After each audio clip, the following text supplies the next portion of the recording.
What's up, guys? If you're watching this video, it means that I have royally effed up in my last video, which was the GTA 5 Redux Performance test, where I actually had Vsync enabled during the benchmark run for the Redux preset, and that's a no-no. If we're testing things, we always want Vsync to be off, obviously. We don't want to lock our frame rate, and I actually just completely overlooked this because there's a separate menu within the mod itself. You have to hold shift and then hit enter, and it brings up this whole other menu where you can like select different E and Bs and stuff, so I had to disable Vsync within that menu.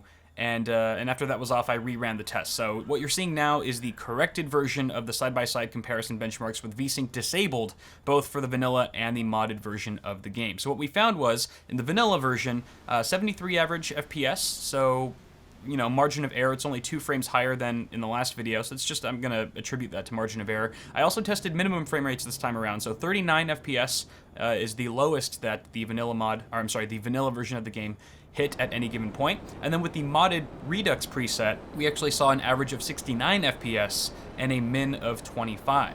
So this is a much smaller gap on the average frame rate front, where we're only seeing a 4 frames per second difference going from vanilla to super modded out, which is actually reassuring for those of you who want to install this mod yourself. However, the minimum frame rates took quite a hit here. We're seeing 14 FPS of a performance gap. We're actually seeing a much lower frame rate, which could lead to some choppiness in-game if you're going to be gaming at 4K, mind you, with a similar setup as mine. But there you guys go. Those are the results that are now accurate, and hopefully I've rectified things for all of you. Sorry for any confusion or trouble that I may have caused from the last video, but hopefully this sets things straight.